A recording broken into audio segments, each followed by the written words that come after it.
Bueno, esta es la segunda parte de la teórica de determinación de propiedades térmicas de los materiales. Bueno, acá hay una serie de metodologías que se pueden usar para determinar temperaturas de transiciones de fase y estado a través del análisis térmico. Uno puede medir directamente propiedades térmicas, como es la capacidad, el cambio de capacidad calorífica y las modificaciones de calor entregado a la muestra o cedido por la muestra a través de análisis térmico diferencial o calorimetría diferencial de barrido. Puede analizar qué le pasa al aplicar una fuerza determinada a la muestra, si es, cómo se deforma. Entonces, en ese caso, uno va a usar análisis mecánico-dinámico o análisis mecánico-dinámico térmico. También puede analizar propiedades eléctricas, porque cuando ocurren cambios de fase y estado, hay cambios en la movilidad interna de los materiales y los dipolos, que digamos, estos materiales de los alimentos, hay muchos, muchos componentes polares, entonces tienen la capacidad de orientarse en un campo eléctrico y justamente eh, uno puede analizar a qué velocidad se orientan y eso va a cambiar cuando haya un cambio de fase. Entonces uno puede analizar el cambio de fase a través de esos cambios en propiedades dieléctricas. Lo mismo en cambios en conductividad. También puede analizar el cambio de movilidad o también de relajación magnética nuclear en un medio a través de propiedades espectroscópicas. Es decir, uno puede analizar las transiciones de fase y estado a través de los cambios que ocurren eh, cuando el material pasa, por ejemplo, de estado cristalino a fundido o de amorfo a cristalino o de cristalino a amorfo. Es decir, puede analizar todos los cambios posibles a través de algunas de estas propiedades. Sin olvidarnos de las técnicas microscópicas y análisis de imágenes que nos permiten obtener un pantallazo directo. Todas estas analizan indirectamente lo que le va a pasar, lo que le está pasando a una muestra a través de cómo responde a un estímulo. En cambio, las técnicas microscópicas y análisis de imagen me permiten ver en forma directa lo que está pasando. Bueno, la más importante de todas las técnicas, que es la de referencia para analizar los cambios de estado, es la calorimetría diferencial de barrido, en la cual la muestra y la referencia generalmente es un crisol que está vacío, tiene aire, y la muestra se colocan en un sensor que detecta el flujo de calor que se le entrega a la muestra o que la muestra libera con respecto a una referencia. Entonces se detecta el flujo de calor hacia la muestra y el flujo de calor hacia la referencia en forma simultánea. Acá están los datos de temperatura de la muestra, de la referencia y de la celda. Y bueno, entonces fíjense, uno le dice al equipo que mantenga una velocidad constante, por ejemplo, de calentamiento de 10 grados por minuto. El equipo registra que tiene que calentar a la muestra y a la referencia a esa temperatura dada y entonces, ¿qué pasa? Cuando la muestra cristaliza algo, por ejemplo, la lactosa de la leche, yo pongo leche en polvo, la lactosa cristaliza a una dada temperatura, libera calor, entonces yo voy a estar detectando que a la muestra tengo que entregar menos calor que a la referencia. Entonces acá es que está ocurriendo un proceso exotérmico de cristalización y entonces yo le estoy entregando menos calor.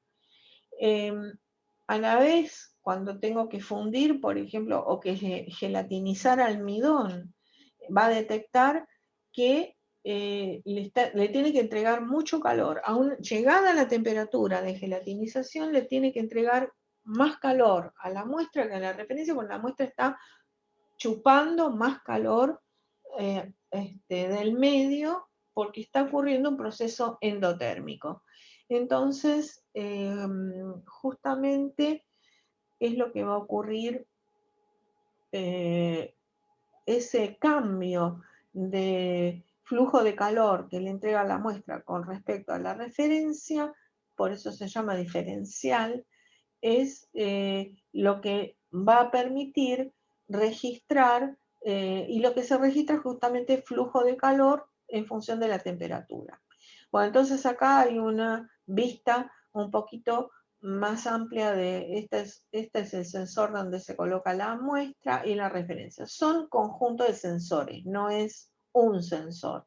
Esta es una vista del, de donde se coloca la muestra, del portamuestras que se llama crisol o cápsula, que están acá también representadas, y cómo están conectadas a termocuplas y que en un lugar perfectamente cerrado donde uno puede, el equipo determina los flujos de calor correspondientes.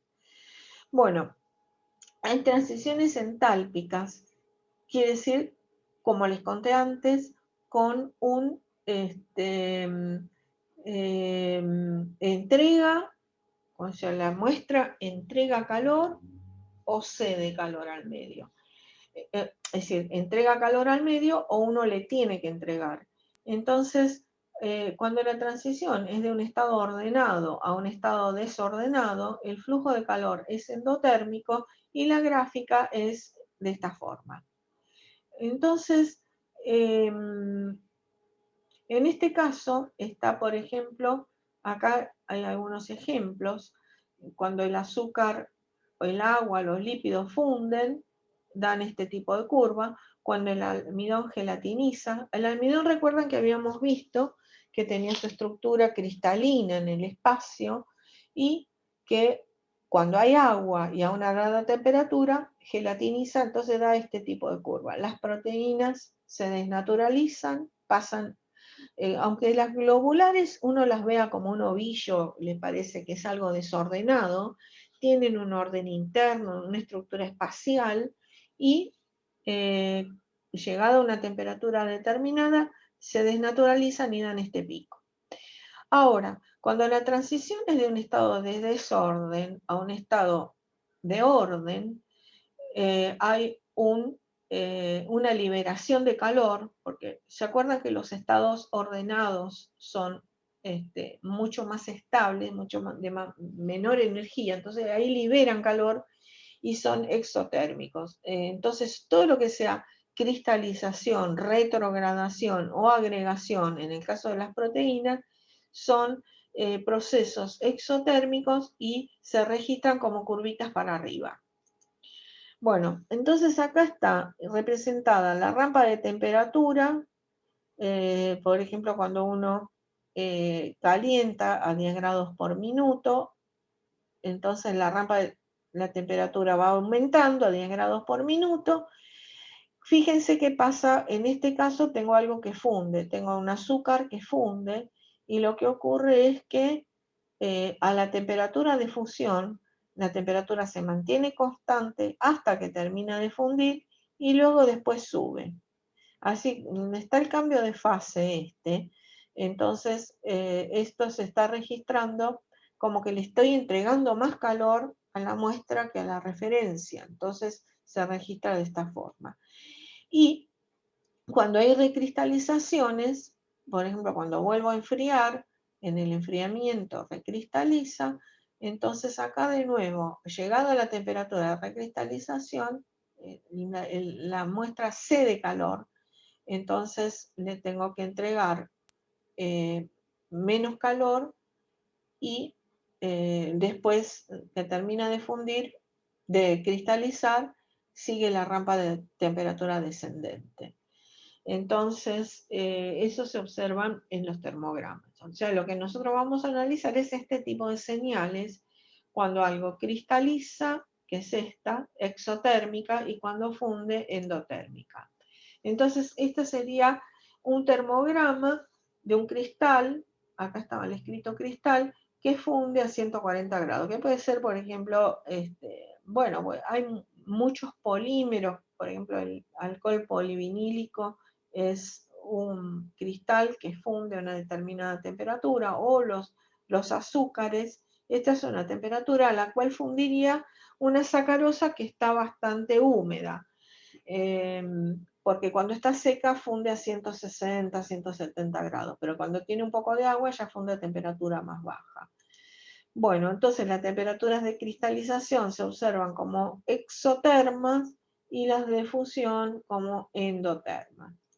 Entonces, acá se acuerdan que en el calorímetro se registra flujo de calor. Flujo de calor es de Q a dt, a presión constante, es diferencia de entalpía a diferencia de tiempo. Entonces, la integral del pico correspondiente es la variación total. O sea, la integral del área esta me da el calor. El calor total que tiene lugar cuando hay una recristalización, que es esto, es el calor que está entregando al medio el material, entonces lo puedo registrar como el área. Entonces fíjense, esto es calor sobre tiempo, que es este flujo de calor, es esto, es calor sobre tiempo, dividido, multiplicado, el área, entonces uno la puede calcular como esto, para ver las unidades, ¿no? Es calor sobre tiempo y temperatura dividido la masa, porque así está normalizado respecto de la masa. Entonces sería Joule por segundo por Kelvin, Joule por Kelvin sobre segundo por gramo. Entonces esas serían las unidades del área. Ahora, si uno también lo normaliza respecto de la velocidad que le pidió, la velocidad de calentamiento, lo divide por Kelvin por segundo. Entonces queda, sería Joule por Kelvin sobre, es esto, ¿no?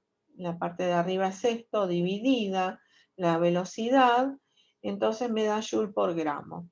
Entonces se obtienen la entalpía por gramo de muestra. Fíjense que acá le puedo poner gramo de muestra o gramo, supongamos que yo tenga un almidón en agua, le puedo poner, calculo, dentro de esa masa de almidón más agua, cuánto almidón tengo, y le puedo poner directamente la masa de almidón, no de la muestra completa. O sea, lo refiero a la masa de lo que yo quiero analizar. Entonces, el área esta es la entalpía del cambio de estado, y me da lo mismo que de esta, y me da en Joule por gramo. Entonces es, teniendo en cuenta el flujo de calor y la temperatura, la masa de muestra y la velocidad de corrida. Entonces esas son las variables. El flujo de calor, la temperatura, el gradiente de temperatura, la masa de muestra y la velocidad de calentamiento. Entonces eso me da el área, y del área indica el calor intercambiado. Ahora, ¿qué pasa con la transición vítrea? La transición vítrea es un cambio de estado sin cambio de fase. Cuando hay una transición vítrea, que es lo que estuvimos viendo el otro día, cuando uno parte de un material, de un vidrio o de un material amorfo, y hace el termograma, tiene esto, que es un salto. Acá no puedo calcular ningún área, no hay intercambio de calor. Lo único que está cambiando es este saltito indica un cambio en la capacidad calorífica del material. Está cambiando la velocidad con la cual el material cambia de temperatura. Entonces, eso es la capacidad calorífica. Y justamente no está cambiando, intercambiando calor con el medio, sino el vidrio tiene una determinada capacidad calorífica y el sistema sobreenfriado, el líquido sobreenfriado, va a tener otra capacidad calorífica, y eso es lo que cambia a la temperatura de transición vitrea. Entonces, no es que estoy fundiendo el material, sino que estoy cambiando la velocidad con la cual se calienta. Esa sería la explicación. Entonces, esto sería el flujo de calor, de nuevo, es la ordenada, la velocidad de calentamiento, entonces sería flujo de calor dividido la velocidad de calentamiento, me da esto, y esto es el Cp, y es la capacidad calorífica del material. Entonces lo que está cambiando es la capacidad calorífica. Entonces, ¿cómo quedaría el termograma completo de un azúcar inicialmente vitrio? Entonces yo inicialmente el flujo de calor es de Q a dt, no cambia hasta que ocurre la transición vitrea a una dada temperatura, donde cambia la capacidad calorífica del material. Luego, nosotros dijimos que en este material habíamos llegado a una condición tal en que el material había quedado como congelado o fijado a una determinada estructura desordenada de un vidrio, pero que en realidad es un material sobresaturado en solutos, por ejemplo. Entonces, al entregarle calor, le estamos entregando movilidad y llega un momento por encima de la temperatura de transición vitrea donde puede cristalizar y se detecta como este flujo exotérmico. Y si uno sigue aumentando la temperatura, entonces al final termina fundiendo los cristales. Sería un termograma típico de un azúcar vitrio inicialmente. Bueno, y acá sería el termograma verdadero. Esta es una sacarosa liofilizada.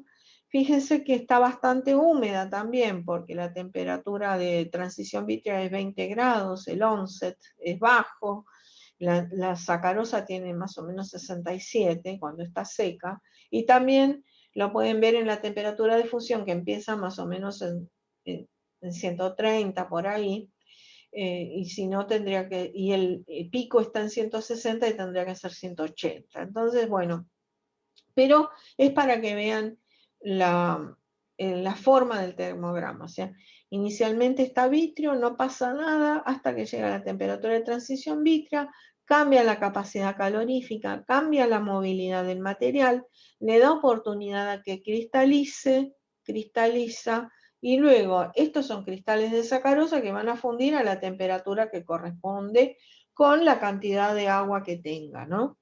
Entonces, acá el problema era si a 45 grados va a ser estable o no, y la verdad es que no va a ser estable porque la cristalinidad depende del tiempo. Acá ha cristalizado instantáneamente en el DCC a 60 grados, pero si uno lo deja a 45, o sea, si uno lo deja por encima de la temperatura de transición vitrea, va a cristalizar, va a tardar más o menos, pero va a cristalizar. Entonces, a esta temperatura sí va a cristalizar, no inmediatamente como cristaliza acá, que cristaliza 64, pero sí va a cristalizar. Acuérdense de eso, que por encima de la temperatura de transición vitrea, si está muy almacenado, muy cerca de la transición vitrea, por ahí tarda años en cristalizar, pero si está a 10, 20 grados por arriba, va a cristalizar más o menos rápido, y si está a 50 grados o 40 por arriba de la temperatura de transición vitrea, cristaliza inmediatamente, que es lo que ocurre acá en la corrida del DCC. Bueno, acá hay algunas partes, está por ejemplo la prensa que se usa para sellar las cápsulas son de aluminio, se sellan con estas prensas, se colocan en el sensor, que es se tapan, esta sería el sensor tapado con esta tapa que lo hace hermético. Esta es una tapa de doble vidrio donde hay vacío adentro de este vidrio y por eso no transmite. Eso es lo que lo hace adiabático, digamos. Esto es esta parte, ¿no? Ahí es donde se coloca la muestra. Este sería el controlador de temperatura. Esto es esta parte. Esta es la temperatura de transición vítrea en función del contenido de agua. Y así es como se ven las muestras cuando se mantienen muestras liofilizadas por debajo de la temperatura de transición vítrea y por encima. Fíjense cómo cambia, como hay un colapso estructural, es lo que yo les decía. Si bien no hay un cambio de fase, porque no hay cristalización, hay un cambio estructural que se debe a que el material ya no puede soportar su propio peso. Por eso es algo muy importante, por ejemplo, también en farmacia, o sea, además de estudiarse en polímeros, se estudia también en farmacia y en ciencia de materiales. Bueno, las proteínas vegetales dijimos que en lo que se observa es el cambio endotérmico que indica gelatinización. Mejor dicho, desnaturalización proteica, y estas son proteínas vegetales que han sido extraídas por ejemplo, de trigo espelta, de soja, del trigo común, del lupín, y tienen sus desnaturalizaciones.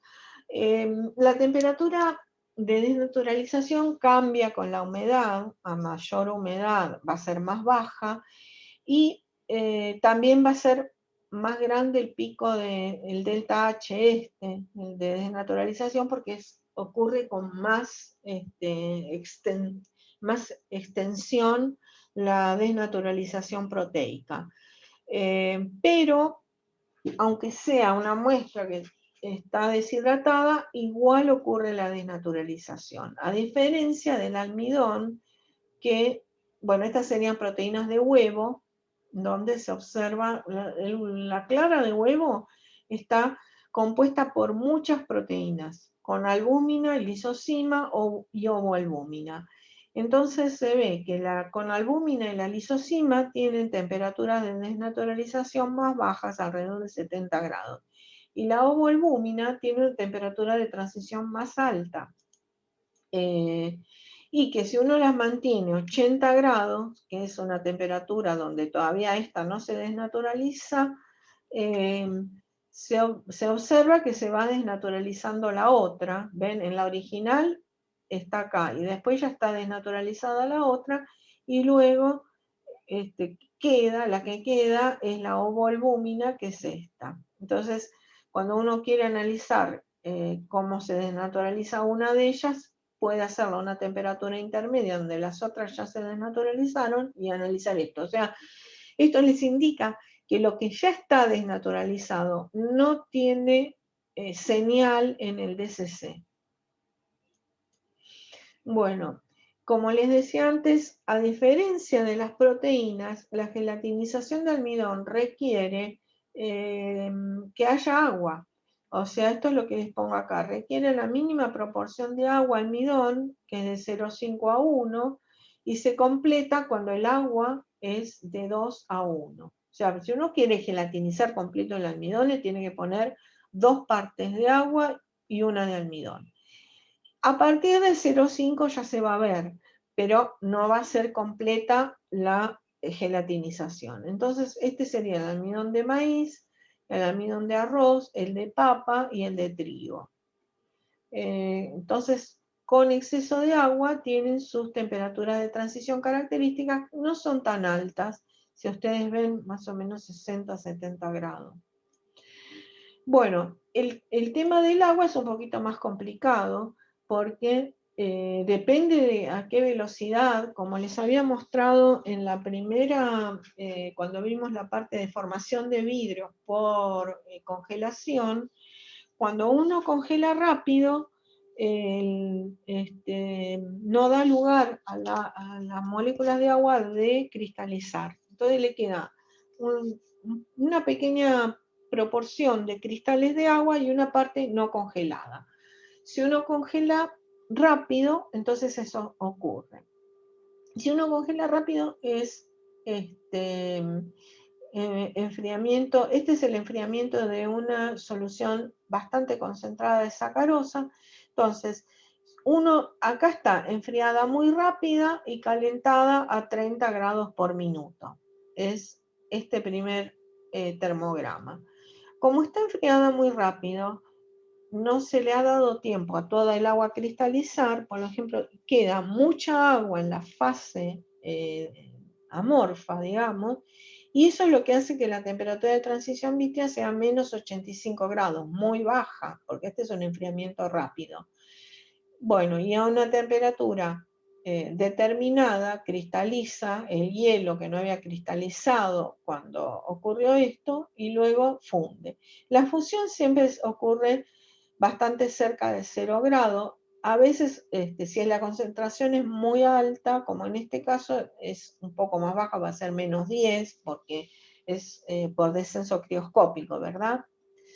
En el caso B, el enfriamiento fue también rápido, pero se mantuvo a esta temperatura, a menos 48 grados, y luego se enfrió, ahí se le dio ocasión de que se formen todos los cristales de agua, y luego se volvió a enfriar a 100 grados y a menos 100 y se recalentó. Entonces les repito, en esta primera hubo un enfriamiento muy rápido a menos 100 grados y luego inmediatamente un scan se realizó este termograma a una temperatura bastante rápida, 30 grados por minuto.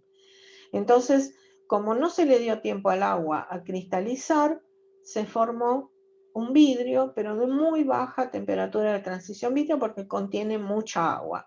A una temperatura bastante alta, cerca de 0 grados, cristaliza el agua y funde cerca de 0 grados. Este es el agua que no había cristalizado en el enfriamiento rápido.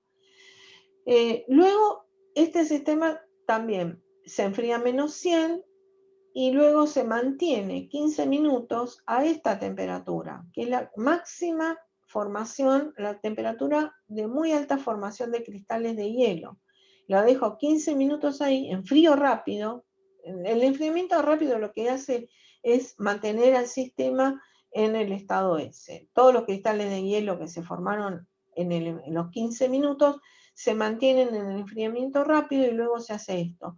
En ese enfriamiento rápido, en ese tiempo que la dejé a menos 15 grados, a menos 48 grados acá, 15 minutos, se le dio la ocasión de que se forme el hielo y la resultante es un vidrio de mucho más alta temperatura de cristalización, de transición vítrea.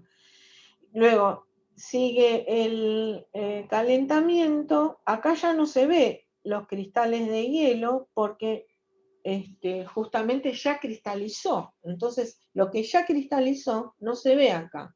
Y sí funde todo, igual, en una misma proporción que en el otro, porque es el mismo sistema, a temperatura cercana a 0 grados. Entonces, el vidrio que se forma, fíjense, depende del calentamiento y de qué temperatura lo estoy dejando, va a tener muy diferente comportamiento uno u otro vidrio, es totalmente diferente. Bueno, entonces ya ven que para el agua va a tener, cuando uno analiza congelación de agua, va a tener mucha influencia si el enfriamiento se hace rápido o lento.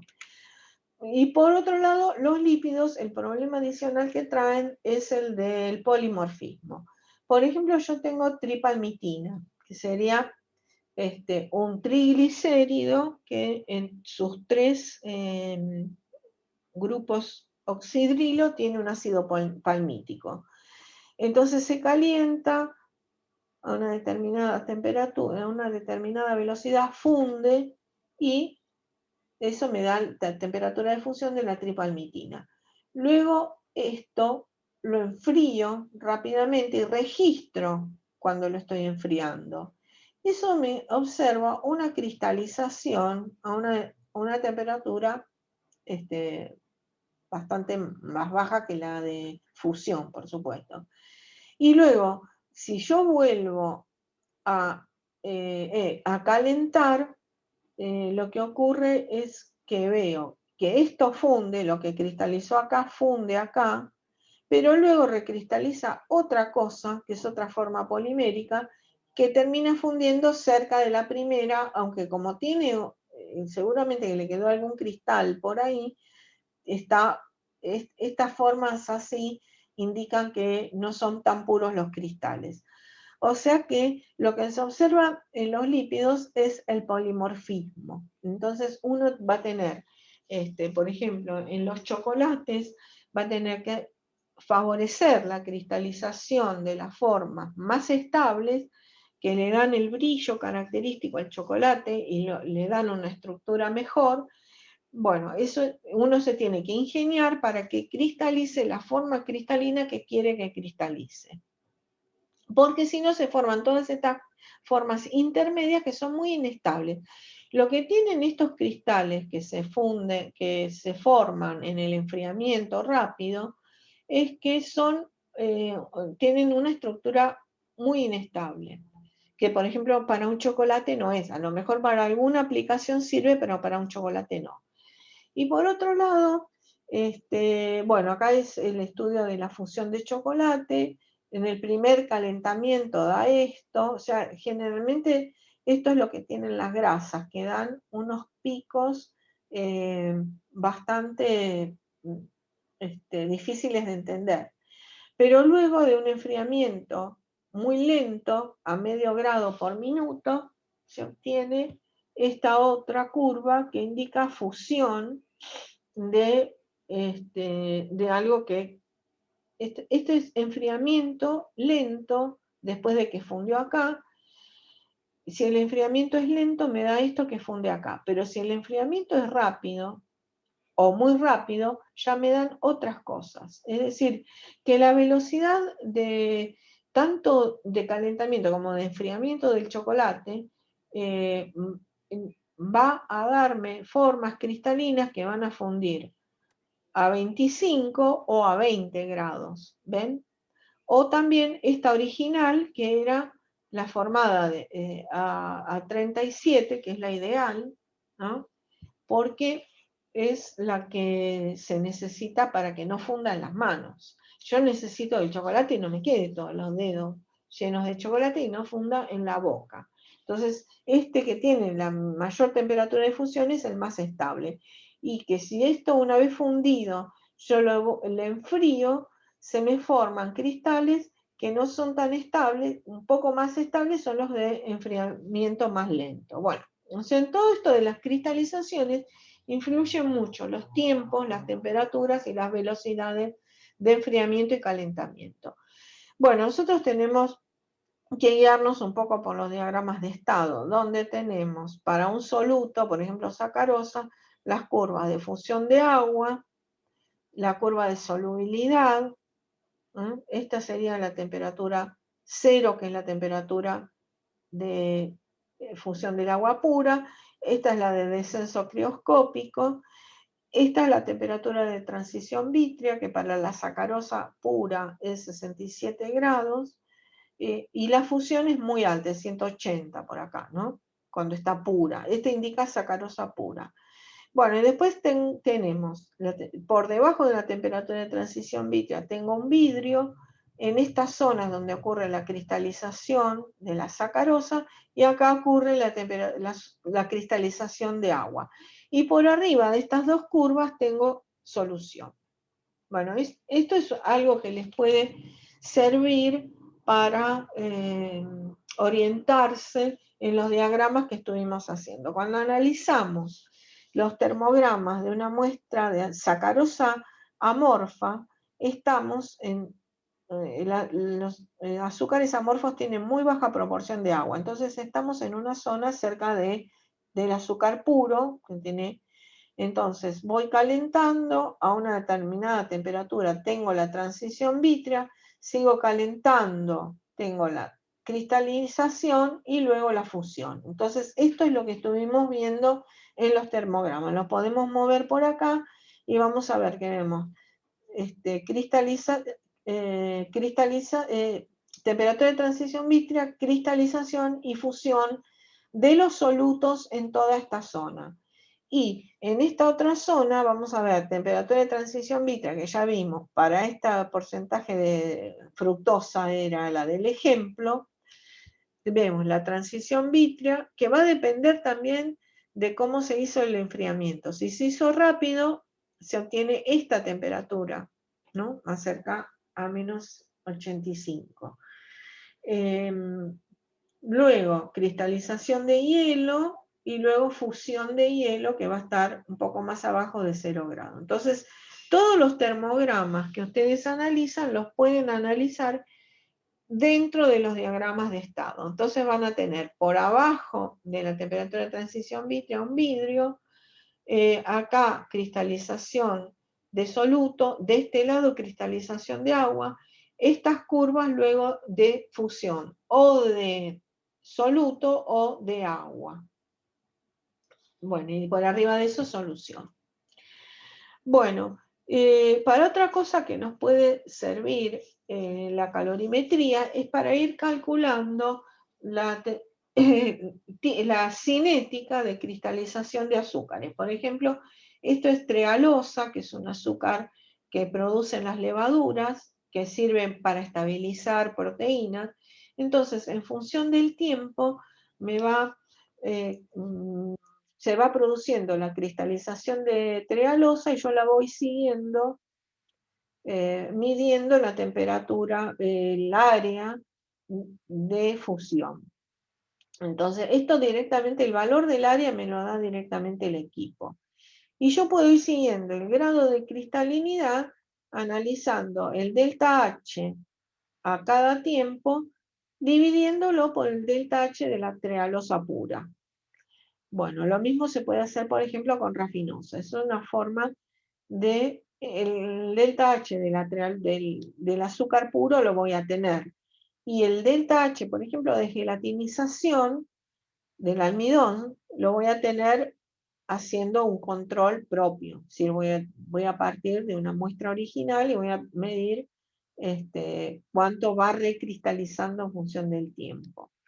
Entonces, sirve para evaluar cinéticas de recristalización de azúcares o de retrogradación del almidón. Ahora, si yo quiero calcular el grado de desnaturalización de proteínas o de gelatinización de almidón, es 1 menos este valor. Para una proteína yo voy a tener el valor que me da la desnaturalización de la muestra, dividido la entalpía de desnaturalización de la proteína total. Eso me da el grado en que se desnaturalizó y el grado me está dando el grado en que mantiene se mantiene nativa. Ojo, para los azúcares mido grado de cristalinidad, para las proteínas mido el grado de proteína nativa. Y si yo quiero calcular el grado en que se ha desnaturalizado, calculo 1 menos esto. Bueno, esto piénsenlo y lo pueden usar o se les puede preguntar en algún problema. Y también puedo analizar, en vez de hacer en forma dinámica el termograma, se puede hacer isotérmico. ¿Qué significa isotérmico? Que lo dejo, en vez de pedirle que mantenga una velocidad constante de calentamiento o enfriamiento, le digo que mantenga la muestra a tal temperatura durante tanto tiempo y voy registrando el flujo y entonces voy analizando cuánto azúcar se va cristalizando en cada fracción de tiempo. Entonces voy por eso tiene estas divisiones. Obtengo, si yo le pongo una muestra de sacarosa, por ejemplo, en el calorímetro, y le digo que lo mantenga a tal temperatura durante 50 minutos, voy a obtener esta curva que indica la cristalización, en un proceso de cristalización. Esto me lo permite hacer el equipo, dividirlo en segmentos de tiempo iguales y calcular el grado de cristalinidad en cada tiempo, y eso me da una cinética de cristalización.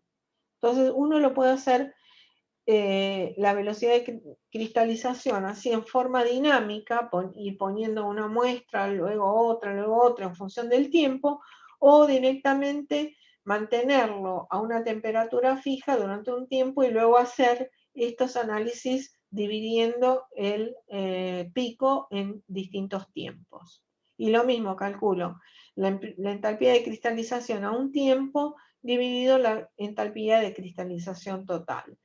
Es para evaluar el efecto de algún aditivo sobre la cinética, o para ver cómo se comporta un azúcar, por ejemplo, la lactosa en la leche se comporta distinto que en una emulsión cualquiera a base de leche. En este caso, cuando se le agrega sal a la sacarosa, se observa el cambio, la cinética de cristalización, que va a estar mucho más achatada. ¿Ven? Como acá lo estoy analizando en forma del tiempo, me da distintas curvas cuando yo grafico grado de cristalinidad en función del tiempo para uno y otro sistema. Bueno, también en farmacia se usa mucho, y también se podría usar en alimentos, detectar interacciones entre componentes.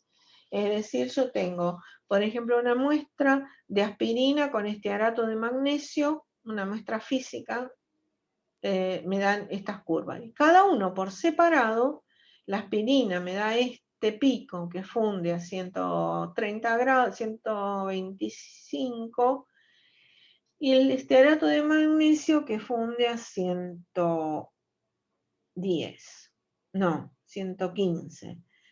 Ahora, cuando lo junto, me da estas otras temperaturas. ¿Esto qué significa? Que hubo una interacción entre ellos, porque si no, sí, o sea que de alguna forma son miscibles uno en el otro. Eso puede ser una ventaja cuando uno quiere generar un producto compacto, pero puede ser una desventaja si el efecto de uno lo anula el efecto del otro. El estearato de magnesio se usa bastante para hacer pastillas, por ejemplo. Entonces, si uno recubre la aspirina con estearato de magnesio, quizá le cambia también la actividad fisiológica, ¿no? Entonces, bueno, para ese tipo de cosas se analiza los picos de fusión, y si cambian, está indicando que hay una interacción del componente entre los dos componentes que uno analiza. Bueno, entonces acá en esta gráfica se analizan características y datos que se obtienen en distintos tipos de análisis. Yo puedo analizar transición vítrea, puedo sacar el ATG y el delta CP. La capacidad calorífica se puede analizar, porque la capacidad calorífica es el descenso, la parte descendente de la curva, es decir, se puede obtener de las curvas. La oxidación de lípidos la vamos a ver más adelante. Otras reacciones químicas también se pueden analizar por DCC, porque estoy obteniendo entalpía y temperaturas y puedo calcular velocidades. Bueno, cinéticas de cristalización, temperaturas de fusión, gelatinización y retrogradación de almidón, desnaturalización de proteínas, puedo sacar el delta H y la temperatura, el polimorfismo, saco las temperaturas y también los delta H, congelación, puedo sacar delta H y temperatura, o lo podría hacer en forma isotérmica y saco delta H y tiempo. Y también interacciones entre componentes, donde saco grado de encapsulación. Por ejemplo, hay trabajos que ha hecho Cristina con ciclodestrina, en donde una vez que un compuesto, un aroma o un compuesto bioactivo se encapsula en ciclodestrina, deja de observarse su temperatura de fusión porque se ha encapsulado. Es decir, se pueden analizar interacciones o encapsulaciones y puede obtener los delta H y temperaturas de transición de los componentes. Bueno, hay otros métodos complementarios, como les dije antes, que uno puede usar: análisis mecánico, análisis dialéctrico, relaxometría de RMN o de rayos X. Estos tres, mecánico, dieléctrico y RMN, consisten en perturbaciones oscilantes, de los cuales uno saca mucha información. Son métodos dinámicos de los cuales uno saca información. Muy importante. Ustedes han visto la relajación de la magnetización nuclear, que comprende los procesos por los cuales los núcleos atómicos vuelven al equilibrio después de que se los ha excitado con un pulso de radiofrecuencia. Entonces los procesos ocurren, relajaciones longitudinales que se llaman speed red, caracterizadas por el tiempo T1, y las transversales, que son las spin-spin, caracterizadas por el tiempo T2. Bueno, para que repasen un poquito, entonces, T1 es lo que tarda en recuperar, el tiempo de relajación T1 sería el tiempo que tarda en recuperar la magnetización en el eje Z. Y tiempo T2 es el tiempo que tarda en perder la magnetización en el plano XY. Bueno, esto es muy importante analizarlo. Ya vieron una aplicación que era para obtener la relación de contenido de agua y lípidos en alimentos, y eso lo pueden hacer justamente por esta diferencia tan grande. Cuando uno grafica la constante de los tiempos de relajación en función de la temperatura, obtiene este tipo de gráficos. Cuando el medio es líquido, T1 y T2 son muy parecidos. Pero cuando el medio es sólido y hay baja movilidad molecular, la relajación spin red se complica mucho. La relajación spin-spin por otro lado, la relajación spin-spin es muy efectiva. Entonces, esto es lo que permite calcular justamente estos tiempos de relajación, son los que permiten calcular el porcentaje de agua y de lípidos en las muestras, pero también nos va a permitir analizar la temperatura de transición vítrea. Fíjense que acá en un punto dado, acá cuando la componente T2 empieza a aumentar es justamente cuando ocurre la temperatura de transición vítrea. Entonces eso nos da una idea del valor de esta T2 para fijar un poco el tiempo de la temperatura de transición vítrea. Entonces, la caída rápida, que es la señal del sólido, ocurre en el orden de microsegundos, y la componente de caída lenta, que es la del agua, en milisegundos. El equipo es y estas diferencias son las que permiten todas las aplicaciones, justamente. Acá, por ejemplo, hay secados granos de maní en distintas formas. Por ejemplo, secados al sol, a un horno a 60 grados o un horno a 105. Cuanto más rápida la amplitud, cuanto más rápido decae esta señal, indica que el secado ha sido más rápido y que es en el horno a 105. Y las secadas al sol es el más lento. Y acá esta señal inicial corresponde a sólidos, aceite y agua, y esta otra al aceite. Y acá aceite más agua, porque los sólidos ya decayeron. Entonces, estas diferencias es la que me permite calcular calcular los componentes estos. Entonces,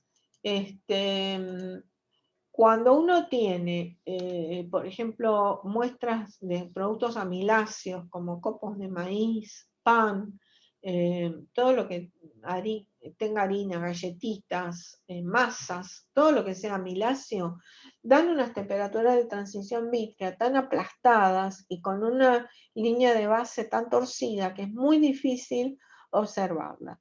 Pero sin embargo se ve muy bien justamente con este T2. Por eso decimos que los tiempos de relajación T2 son muy útiles, además de poder analizar agua y lípidos en los alimentos y aceite,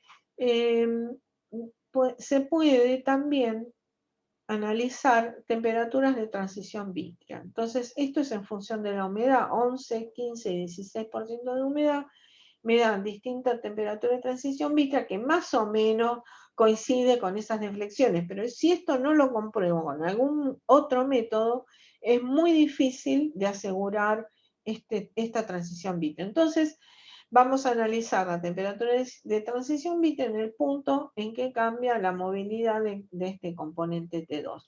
También se pueden analizar cuántas poblaciones hay de protones en cada zona. Esto es más complicado, pero bueno, pues justamente en los copos de maíz, a medida que aumenta el contenido de agua, tengo distintas poblaciones de protones.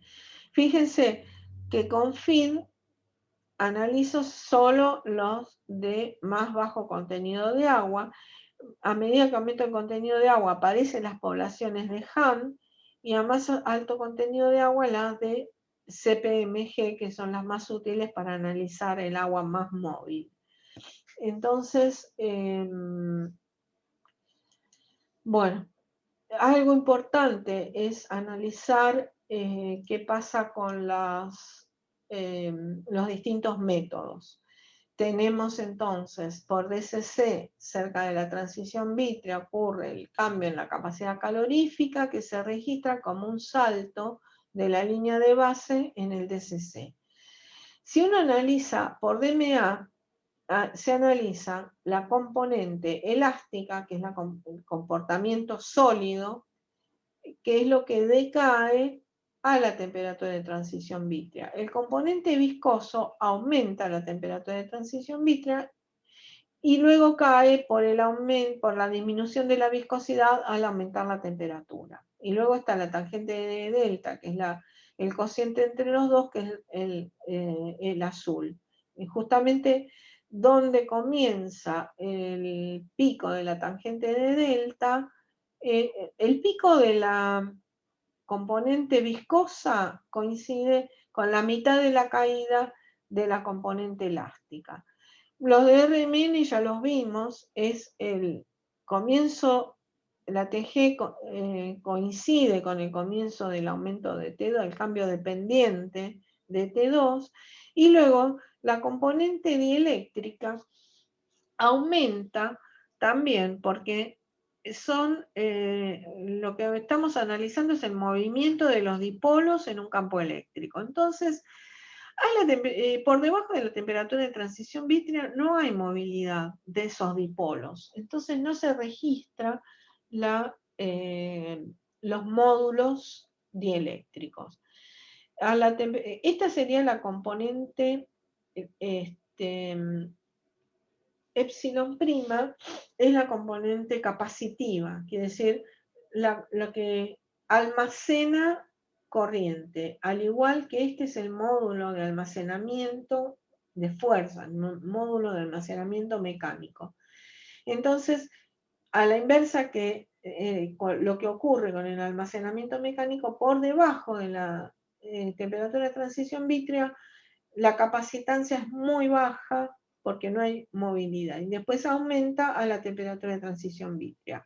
La epsilon segunda es la componente capacitiva, conductiva, y eso sí, también, tampoco hay movilidad de los iones debajo de la temperatura de transición vítrea, luego aumenta y luego baja de nuevo porque el efecto de la temperatura sobre la conductividad es hacer decrecer la conductividad.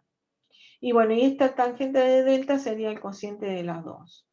Bueno, o sea, esto es para que tengan una idea. Nos vamos a centrar en DCC y RMN, pero también los comportamientos de estos dos módulos, el mecánico y el elástico y el de pérdida viscoso, son también muy importantes. Y el dieléctrico se usa menos, pero digamos que uno podría analizar la caída del módulo elástico, que indica el comportamiento sólido, eso es lo más intuitivo, y el aumento de la capacitancia o de la conductancia es lo que hace aumentar, eh, eh, lo que hace cambiar a la temperatura de transición vítrea por el aumento de movilidad. Bueno, y después que otra cosa que hay que tener en cuenta, que uno por distintos métodos estoy midiendo distintos fenómenos, entonces no puedo pretender que me dé la misma temperatura. La que es nos vamos a guiar por la temperatura del DCC, pero por ejemplo acá en la comparación de 4 métodos para determinar temperatura de transición vítrea. Entonces, en función de la humedad, este es la tangente de delta, que es el de la componente, es el pico de la tangente de delta de los módulos dieléctricos, el onset de la caída del módulo mecánico, el punto medio del DCC y cuando pierde el comportamiento rígido de T2 cuando cambia. Entonces, fíjense que el NMR se queda más bajo y luego los otros, el del tangente de delta es más parecido al DCC y en la caída del módulo elástico también, pero bueno, no coincide. O sea, el comportamiento por supuesto se ve que todos estos valores disminuyen al aumentar el contenido de agua, pero no coinciden exactamente porque se basan en distintos principios. Entonces, el que nos vale es el de DCC y los otros sirven como para corroborar esa información. Bueno, entonces por ahora es esto, terminamos acá y luego en la próxima seguimos con los métodos, bueno, algunos métodos microscópicos, algunas observaciones microscópicas y también por FTIR para ver cómo se analizan transiciones de fase. Bueno,